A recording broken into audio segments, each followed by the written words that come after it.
Hello everyone, welcome back to your own channel EGC। So my dear friends, आज के इस video में हम लोग बात करने वाले हैं यूज ऑफ टू का प्रयोग कैसे किया जाता है। इन चीज़ों को हम अच्छे ढंग से आज बताएंगे।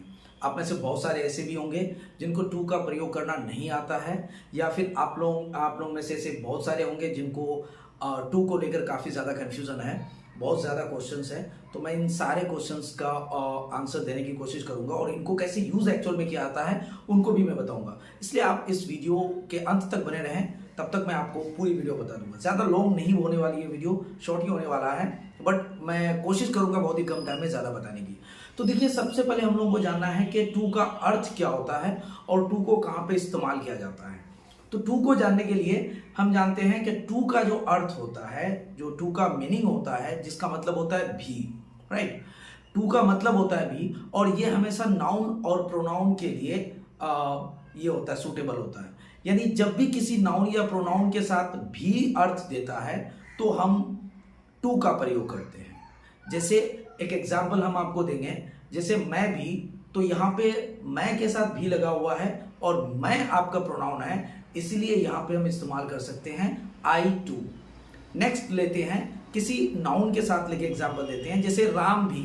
तो राम एक नाउन है और इसके साथ भी लगा हुआ है, इसलिए हम बोल सकते हैं राम भी, राइट। तो यहाँ पे हमको जानने की जरूरत है। इस पॉइंट को अच्छा से हम लोग लिख लेते हैं, पहले लिख लेते हैं कि जब किसी नाउन या प्रोनाउन के साथ भी लगा हुआ रहता है और उस भी से के अलावा या के अतिरिक्त, यहां पे बातों को अच्छी तरह से समझिएगा कि जब किसी वाक्य में नाउन या प्रोनाउन के साथ भी लगा हुआ रहता है और उस भी से के अलावा या के अतिरिक्त का मीनिंग देता है, या फिर के अलावा या के अतिरिक्त का भाव का प्रकट करता है, तब इस कंडीशन पे हम लोग टू का प्रयोग करते हैं।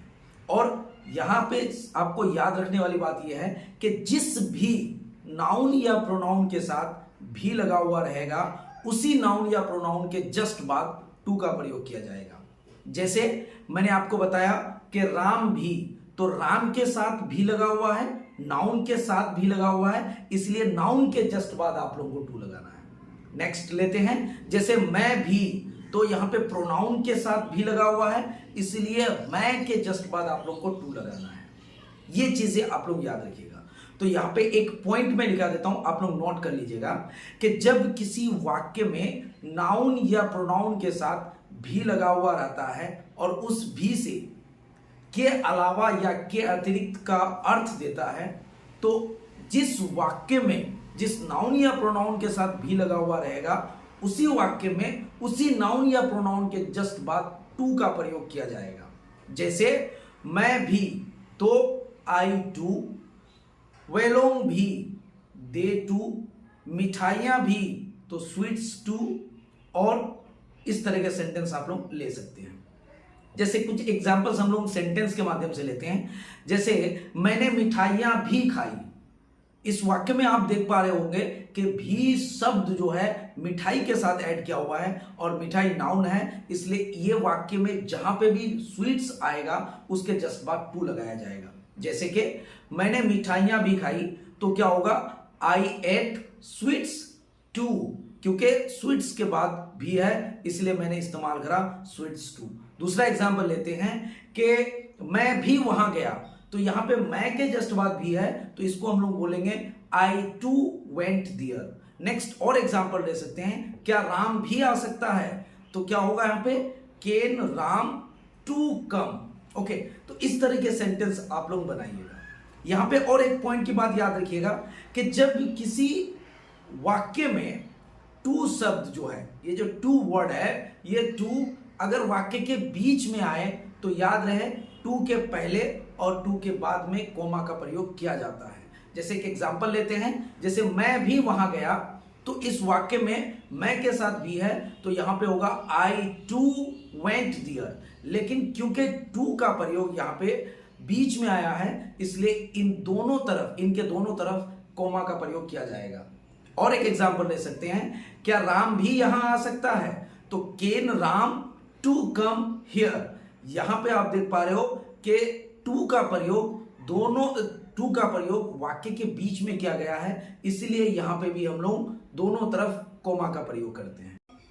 एक काफ़ी ज़्यादा इंटरेस्टिंग, जो कि यूट्यूब में मैंने कई सारे टीचर्स का देखा जो मोस्टली गलत ही करते हैं, और उन लोग एक मजाक के तौर पे उन लोग बता भी देते हैं कई टीचर्स, और अलग तरह तरह की, मतलब या पता नहीं मुझे क्लास को फनी बनाने के लिए या किस ढंग से उन लोग बताते हैं, लेकिन वो पूरा एग्जाम्पल्स और पूरा डेफिनेशन के साथ वो चीज़ नहीं देते हैं। वो चीज़ मैं आपको बताऊंगा। याद रहे कि जब कोई वाक्य के शुरू में, जैसे मान लेते कोई वाक्य के शुरू में सब्जेक्ट है, या वो सब्जेक्ट नाउन हो सकता है या प्रोनाउन हो सकता है, तो वाक्य के शुरू में, जिस वाक्य के शुरू में नाउन या प्रोनाउन के साथ भी लगा हुआ रहता है, शुरू में नाउन या प्रोनाउन के साथ भी लगा हुआ रहता है, तो इस कंडीशन पे हम या तो उसी नाउन या प्रोनाउन के जस्ट बाद टू का प्रयोग कर सकते हैं, या तो फिर वाक्य के लास्ट में भी टू का प्रयोग कर सकते हैं। एक एग्जांपल जो कि काफी यूट्यूब में चला पड़ा है वो है क्या कि कई सारे टीचर्स इसी एग्जाम्पल को देते हैं, इसलिए मैं भी इसी एग्जाम्पल को देना पसंद करूंगा। जैसे कि मैं भी तुमसे प्यार करता हूं, ये एग्जाम्पल काफी ज्यादा यूट्यूब में चला था, और इस एग्जाम्पल को देखने के बाद मुझे लगा कि नहीं, मुझे इस पे वीडियो बनाना चाहिए ताकि आप सबको गलत इंफॉर्मेशन ना पहुंचे। तो इस वाक्य में आप देख सकते हो कि वाक्य के शुरू में जो है मैं भी, तो यहां पे मैं आपका प्रोनाउन है, तो प्रोनाउन के साथ भी लगा हुआ है, तो आप इसको दो तरह से बना सकते हो। या तो आप बोल सकते हो कि आई टू लव यू, या तो फिर आप इसे पुराने ढंग से जो आज तक बोले जा रहे हैं हम लोग, या बोलते हैं कि आई लव यू टू, ये टू का प्रयोग आप सेंटेंस के लास्ट में भी करते हो। तो आप यहां पे एक चीज, एक पॉइंट याद रखिएगा कि जब कोई वाक्य के शुरू में नाउन या प्रोनाउन के साथ भी लगा हुआ रहे, या तो आप उसी नाउन या प्रोनाउन के जस्ट बाद टू का प्रयोग करोगे, बिल्कुल सही है, या फिर आप सेंटेंस के अंत में भी आप टू का प्रयोग करोगे, वो भी मीनिंग सही देगा। तो ऐसा नहीं, कई यूट्यूबर ने कहा था कि आई लव यू टू का मतलब होता है कि मैं धोखेबाज हूं, पता नहीं किसने, और अलग अलग टीचर्स ने अलग अलग अपना पॉइंट ऑफ व्यू दिया है, जो कि बिल्कुल गलत है। ऐसा बिल्कुल मीनिंग नहीं होता है। आई लव यू टू का भी वही मतलब होता है जो कि आई टू लव यू का मतलब होता है। तो इसमें आप लोगों को जरा सा भी कंफ्यूजन होने की जरूरत नहीं, आप लोग जो भी बोल रहे हो दोनों के दोनों सेंटेंस सही है, आप लोग बोलिए, उसमें कोई ये नहीं है। इसका मैं आप लोगों को प्रूफ भी दिखा सकता हूं, अगर आप लोगों को प्रूफ चाहिए तो मैं आप लोगों को प्रूफ भी दिखा सकता हूं। नेक्स्ट हम लोग लेते हैं और एक लास्ट यूज लेते हैं टू का, जो कि एक आप लोग इस्तेमाल भी काफी ज्यादा किए हो टू के प्रयोग को, और वो है क्या कि टू अगर एडवर्ब के रूप में अगर हम लेते हैं, टू को अगर हम एडवर्ब के रूप में लेते हैं, तो इसका एक मीनिंग होता है जिसका मतलब होता है बहुत ही ज्यादा, या अत्यंत ही, या ज्यादा ही, कुछ ऐसा मतलब होता है। तो अगर एडवर्ब के रूप में अगर लेते हो टू का प्रयोग, तो फिर आप उसका मतलब चेंज हो जाएगा, भी नहीं होगा, बल्कि बहुत ही ज्यादा, या अत्यंत ही, या ज्यादा ही, कुछ ऐसा मीनिंग होगा। तो कभी किसी वाक्य में हम लोग बोलते हैं कि वह बहुत ज्यादा कमजोर है, वह बहुत ज्यादा कमजोर है, कहने का मतलब वह अत्यंत ही कमजोर है।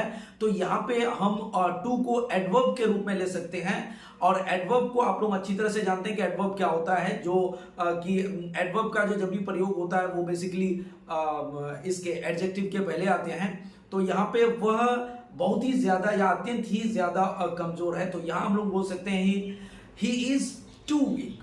ओके, या फिर दूसरा एग्जांपल लेते हैं, जो वह काफी ज्यादा या वह अत्यंत ही सुंदर है, तो सी इज टू ब्यूटिफुल। तो आप टू का प्रयोग अत्यंत ही या बहुत ज्यादा के अर्थ में कर सकते हैं हम लोग एज एन एडवर्ब के रूप में। ओके, तो ये आपके लिए जो मैंने आपको यूज बताया टू का प्रयोग, तो टू का मैंने दो प्रयोग बताया, एक जो मैंने बताया भी के अर्थ में, और दूसरा मैंने बताया अत्यंत ही और बहुत ज्यादा के अर्थ में। ये दोनों ही टू के यूजेस हैं। अब इन टू के यूजेस को आप लोग अच्छी तरह से समझ जाइए और इनको प्रयोग कीजिए। यूट्यूब चैनल में उनमें आके आप लोग कई और टीचर्स की बातों को ज्यादा सीरियसली ना लें। हो सकता है कि वो लोग क्लास को फनी बनाने के लिए या और ढंग से, पता नहीं किस ढंग से वो लोग बताते हैं, उनके बातों में ना आए। वो सेंटेंस बिल्कुल सही है, आप लोग बोलिए, कोई दिक्कत नहीं है। वो